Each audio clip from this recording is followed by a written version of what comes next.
I'm Brenda Earle-Stokes, the owner and creator of Piano Skills for Singers, the only online piano courses for singers created by a singer.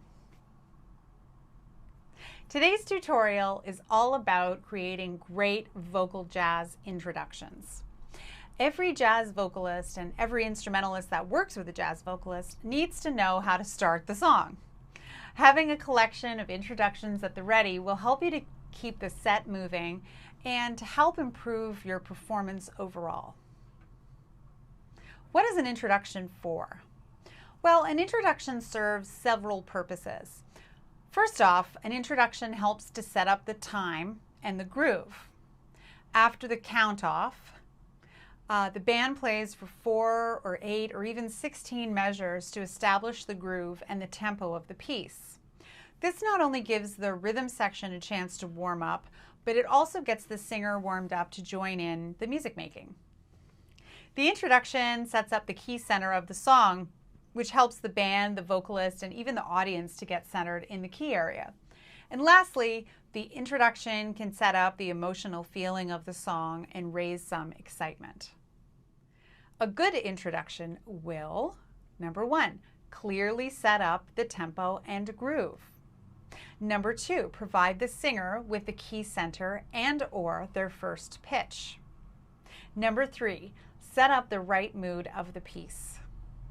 And bonus points if the introduction is extra creative or somehow unexpected. The first consideration is, what is the first chord of the song? The first chord of the song matters a lot because it will help us to determine the harmonic structure of the introduction. For example, if the song is in the key of C and the first chord is a C major 7, then we only need to make sure our introduction ends in a G7 chord, since that would be the dominant 7th chord. But if the song starts on an F major 7, then the G7 wouldn't work for us. So those harmonic considerations are something that you'll want to take into your mind. Number 2, how long do we want the introduction to be? Generally speaking, 15 to 30 seconds is a reasonable amount of time for an introduction. We don't want to keep our audience waiting too long for the vocals to come in. Make sure to take into consideration the tempo of a song too. For a very slow ballad, 4 bars will be way long enough, but an up-tempo swing tune might require 8 or even 16 bars. In order to develop a repertoire of introductions, it is imperative to listen to as much quality vocal jazz as you can so you can hear what the great masters play. The larger collection of introductions you have, the faster you'll be able to pull out ideas at jam sessions or have material to pull out for performances. To get started, I have made a comprehensive list of the most often used introductions in vocal jazz. I hope this provides you with a great starting place while you develop your arsenal of your own introductions. Once you have these ones down, you can certainly use your creativity to try different ideas. So the first introduction we're going to look at is by far the easiest introduction to play and is usually pretty satisfying and is successful. This is the last 4 bars or the last 8 bars of the song. Okay? So this is a bonus because since it includes the turnaround at the end of the song, it will definitely contain the correct harmonic material to land on the first chord of the piece. So for a ballad, you'd probably choose the last 4 bars, while 8 bars, the last 8 bars, might be a better choice for a faster tempo. So I'm going to play an example of this. This is the great jazz standard, All of Me, and I am going to play the last 8 bars so you can hear how this introduction works. 1, 2, 3, 4.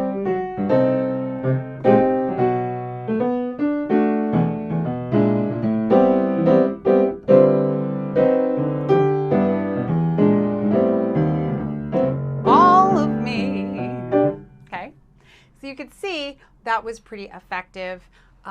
It made it very clear where we were in the piece. It included the turnaround, which is naturally there to get you back to the top of the song. And to help me get the pitch, it helped because it's really set up the key area by there being enough of the melody there. So that's a very, very successful introduction to use. Next, we're going to have a look at using the last 4 bars for a ballad. 1, 2, 3, 4.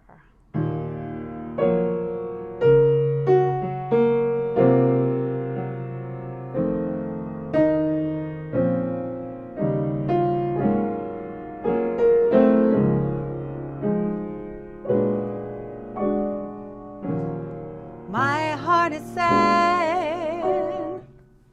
So can you see that was plenty of time? 4 bars at that slow tempo was kind of the, I guess, the equivalent of 8 bars at a faster tempo. And there was enough material there to, again, establish the key center, establish the mood, and make sure that I was able to find my first note and be prepared to play. So you can see the last 4 bars or the last 8 bars works extremely well as an introduction. And when in doubt, this is usually your safest bet.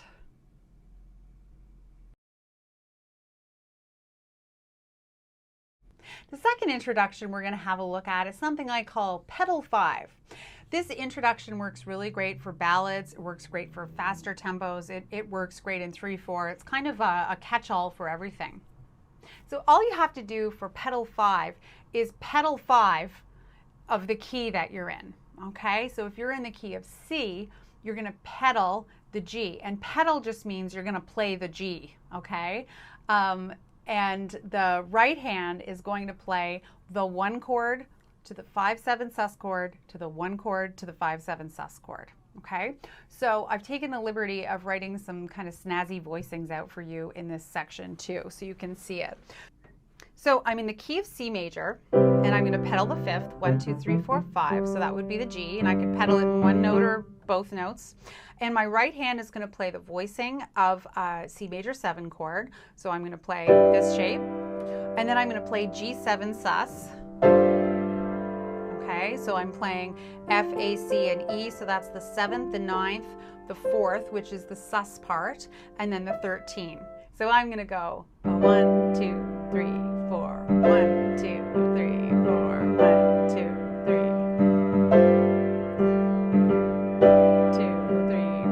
1, 2, 3, 1. Here I go again. Okay. I'm just going to sing the first like half a line of each song for you. Like you won't get the whole song. I'm trying not to break copyright. So you can see that that works really well.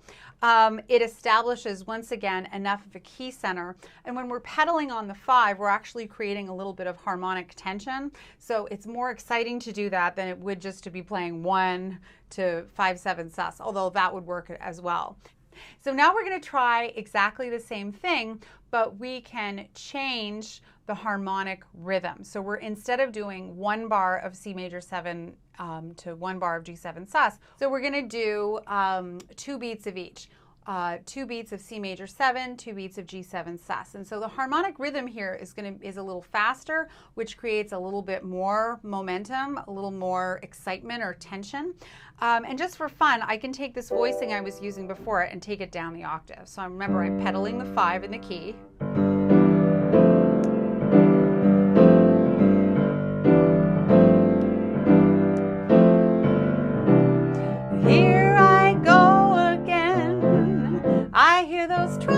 Okay, you get the gist.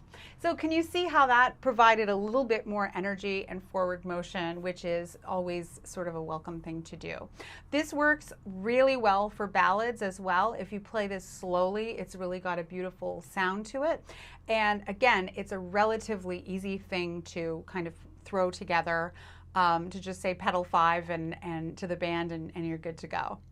So that's our second one, pedal 5. So our third example of introductions is a great old standard called the 1-6-2-5. This is a fast and easy introduction that quickly establishes the key center. And this introduction really only works if the first chord of the song is the one chord. So this wouldn't work for a song like Just Friends, where the first chord is actually the 4 chord, if that makes sense. Okay. I also particularly like this introduction if I can't remember the last 4 bars, how the last 4 or the last 8 bars of a song go, if I can't think of the melody quickly enough, which happens if someone calls something at a gig or a jam session, and I'm kind of like, I know I'll get there, but I'm not quite sure. So when in doubt, 1-6-2-5 is a great one to choose for any song that starts on the 1 chord. And so when we say 1-6-2-5, we're thinking in the key center. So in the key of C, that means 1 would be C, 6 would be A, 2 would be D, and 5 would be G. Okay? And so I'm going to show you 2 different versions of this that work really well. One of them is going C major 7 to A7 to D minor 7 to G7. Okay? So that's one way you could go. We'll try that again. C major 7, A minor 7, D minor 7, and G7. Now, I've taken the liberty to give you some nice little shell voicings that you can try along with this. And again, you can try them in what octave you like. I've just chosen to put them here. So here's C major 7, A minor 7, D minor 7, G7. And maybe you'd want to do it at a medium tempo, a 1, 2, a 1, 2, 3, 4.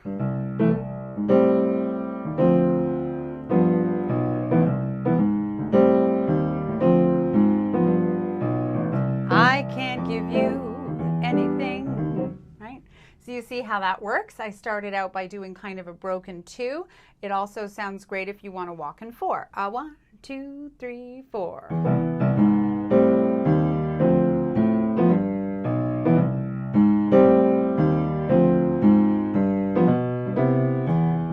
Right? So that's, again, an easy way to do it. One other way that you could do 1-6-2-5, and I'm calling this one version 2, is for the 6th chord, instead of playing A minor 7, you could actually play A7 as an alternative. So either of these works. It's more kind of a taste thing for yourself if you like one better, or it doesn't really make much of a difference. So let's have a listen to this one. It goes C major 7, A7, D minor 7, G7. This one has a little bit of a brighter sound. So I can walk.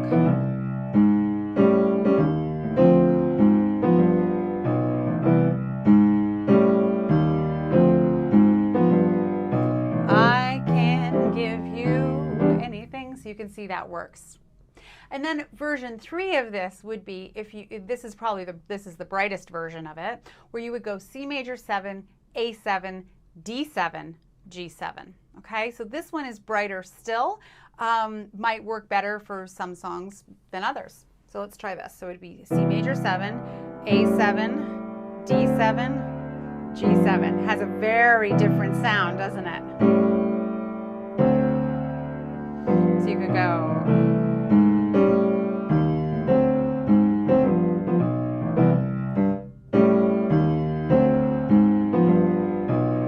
I took a trip on a train. So you can see that all 3 of those are variations on 1-6-2-5.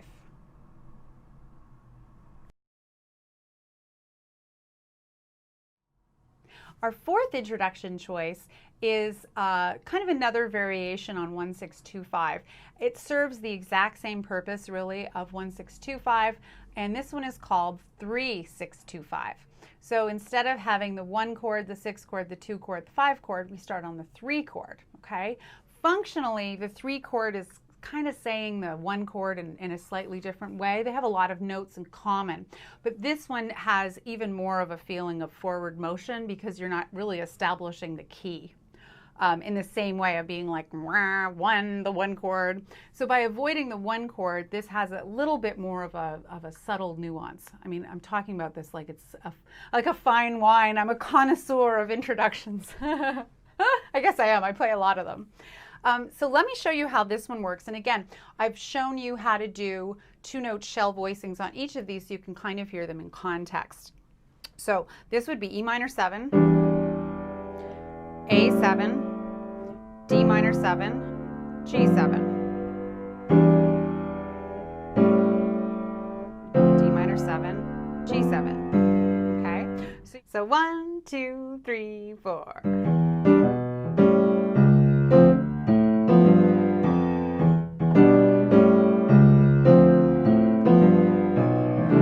Every time it rains, it rains. So you can see how that worked really well. 3-6-2-5. Now, version 2 of 3-6-2-5 would be kind of a similar protocol as we did before. Instead of going the 3 chord being E minor 7, we could make it E7, okay? And so this has kind of a cool sound too. 1, 2, 3, 4.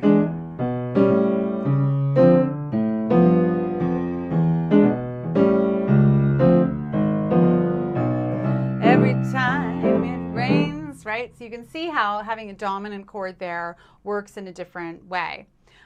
Let's try one more, and this is again the brightest version where we're going E7, A7, D7, G7. And again, we're using the two-note shell voicings in the right hand for now. So 1, 2, 3, 4.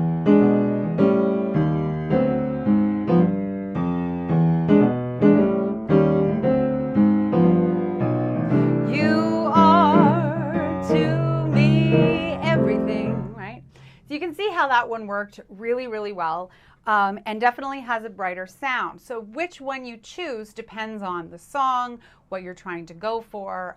You know, it's definitely used in very, very different ways, has mostly to do with taste. All right, so that's our fourth introduction, and that's called 3-6-2-5. Our fifth set of introductions is what I'm going to call the composed introduction. And this is one where, you know, some songs automatically come with their own composed introductions. Right off the bat, the first one you should be thinking of is...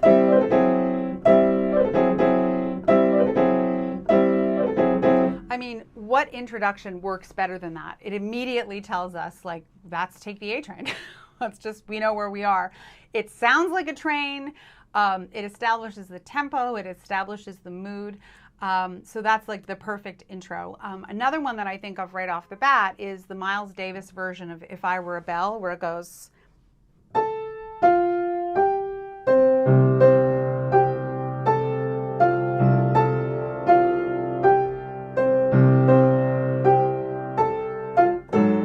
Right? So you hear that and instantly you know exactly what song it is. And that's actually a pedal 5 if you want an example of a pedal 5. So there are several examples, a ton of examples of this in jazz. This is also why I said from the onset of this whole tutorial that the best thing that you can do is to listen and kind of gather some of these. There's a lot of really terrific ones that you can listen to. The other thing that you can do is compose your own introduction for a song. This you should notate in the chart unless it's relatively obvious enough and you're playing piano or guitar or something like that, or bass, and you can establish that. But I mean, by all means, the composed introduction is a really great choice.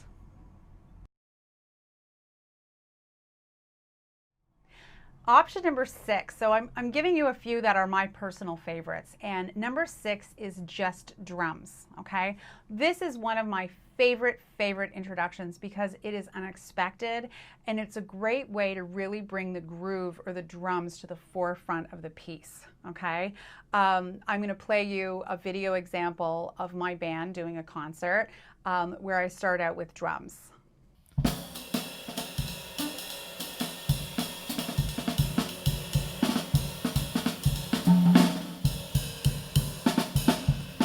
You are to me everything, my life to me everything.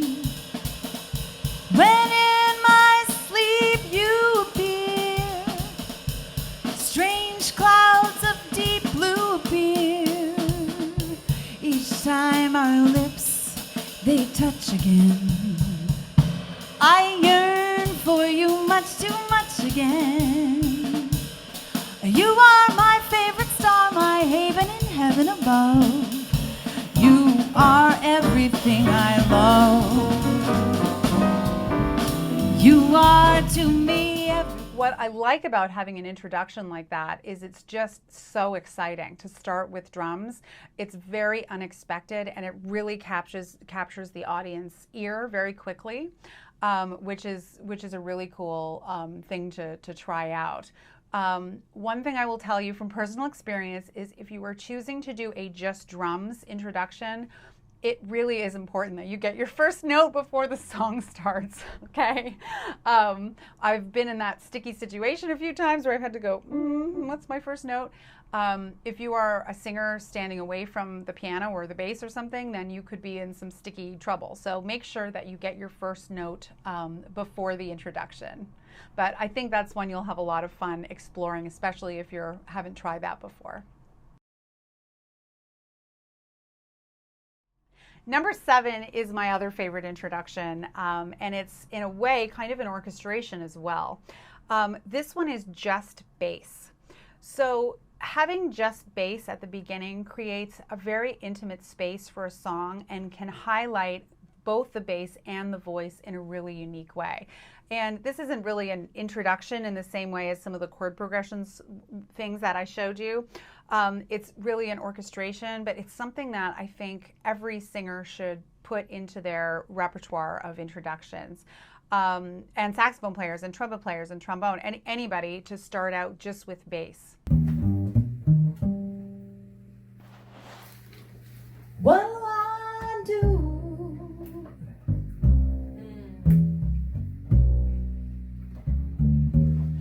What'll I do? Much of what you said is true. I know you see through me, but there's no tenderness beneath your honesty.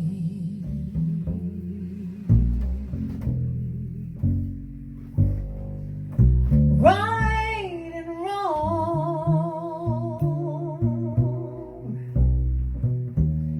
right and wrong, it doesn't help us to get along.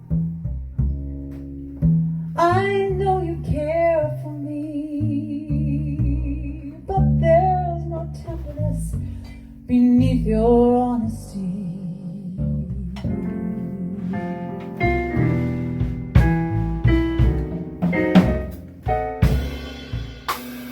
You and me were such good friends. What's your hurry? As a singer, it's especially challenging to start out listening to the bass, especially if we're used to getting all of our pitch material from a keyboard instrument. So I know for me, as somebody I'm a pianist, I play piano all day. The first bunch of times that I had to get my first note from the bass or be able to hear low pitches and try to get my pitch material from that, it was very challenging. So it's important that you don't just do this one day without practicing it a little bit. You will want to get used to hearing just bass notes. I mean, it's something you can practice on the piano too, just playing single notes on the bass, because it can be more challenging to manage your pitch without the help of a chordal instrument. But I think that this, in a similar way as the drums really grabs the listener's attention, really brings the whole room in to listen to you.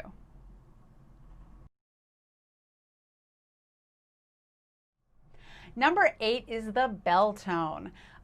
This is a very dramatic way to start a piece. So for the bell tone, the pianist plays the first note of the piece in octaves on the higher range of the piano, like a bell ringing.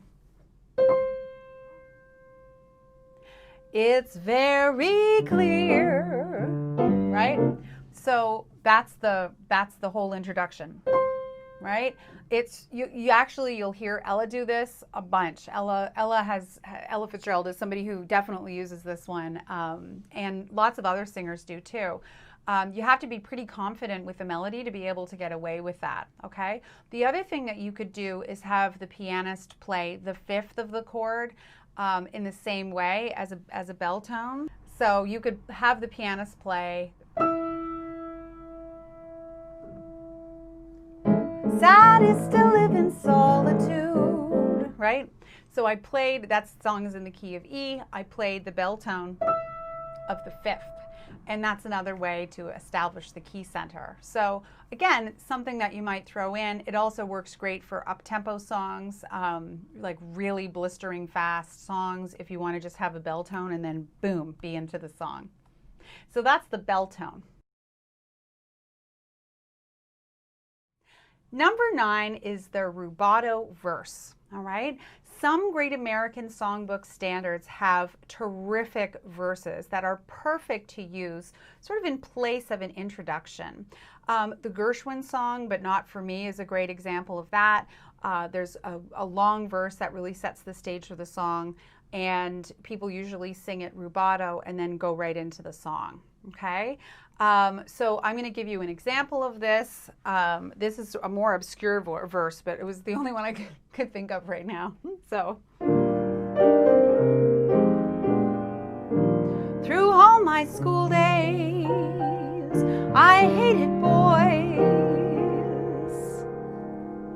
Those April Fool's days brought me loveless joys. I read my Plato, love I thought a sin, but since your kiss, I'm reading Mrs. Bliss.